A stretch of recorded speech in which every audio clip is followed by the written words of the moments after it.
Vous regardez Paris Direct et c'est le moment de notre rendez-vous culturel littéraire avec vous, Axel Simon. Bonjour. Bonjour Aude. Vous venez présenter aujourd'hui Surchauffe, le nouveau roman de Nathan Dever. C'est aux éditions Albin Michel et il figure dans les listes de plusieurs prix littéraires. Oui, le 7e livre de Nathan Dever, qui a 28 ans, est écrivain, éditeur, mais aussi chroniqueur et éditorialiste à la radio et à la télévision, et pour lesquels il produit et anime plusieurs émissions.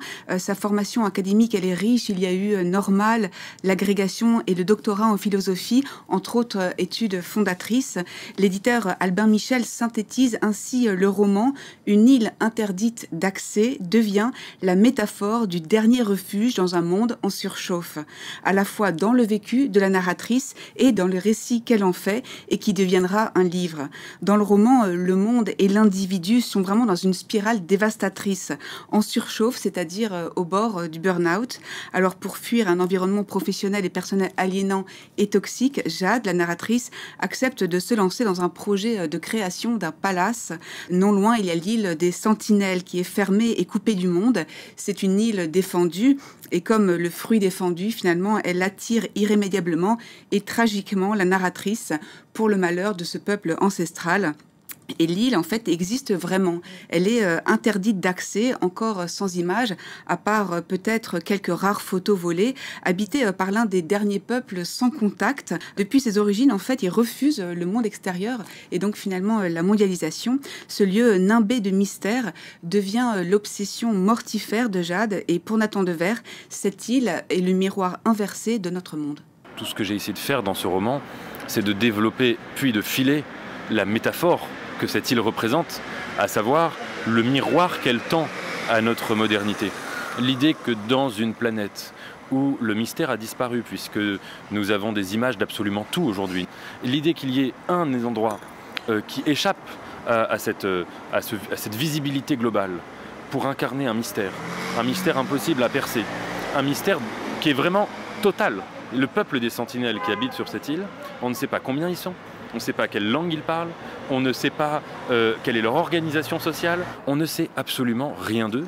Et c'est ce mystère-là que je trouvais fascinant, comme s'il répondait quelque part au mystère plus global de l'existence humaine. Alors, quelles sont les forces de ce texte, Axel? Alors, il y a 3 choses qui sautent aux yeux d'emblée: la langue, la densité de ce qui est exploré et le fait que ce soit un texte très incarné, très habité. L'une des forces du roman, c'est d'abord son écriture. Elle est travaillée et profonde pour aboutir finalement à une langue limpide, claire et tranchante, avec des phrases qui ont confiance en elle, comme le dit très joliment Nathan Dever. Parmi ces autres qualités, il y a l'évasion qui est garantie, le regard lucide sur notre monde contemporain et le déchiffrement de ce qui nous attend probablement dans l'avenir. Et puis il y a aussi cette faculté d'ausculter le réel et puis le fait aussi que ce soit un livre en train de s'écrire. On avance en fait dans la lecture au rythme de l'écriture par la narratrice Jade et cela crée une sorte de vertige, comme un vertige littéraire, un vertige un petit peu proustien. Il y a une autre grande force, c'est celle de poser en littérature la question philosophique du mal. Le lecteur comprend vite que la narratrice Jade a commis des choses graves et irréparables. Alors Nathan Dever se demande s'il n'y a pas dans cette fuite en avant dépourvue de sens, cet essorage des ressources de la planète, quelque chose de mortifère et de maléfique. Et c'est le retour tragique de la banalité du mal qui est convoqué et qui nous est adressé. Ma narratrice, qui se présente donc au début comme quelqu'un éventuellement même presque de monstrueux, on peut dire les choses ainsi, en tout cas qui a commis quelque chose de monstrueux, est quelqu'un d'absolument banal, d'absolument normal.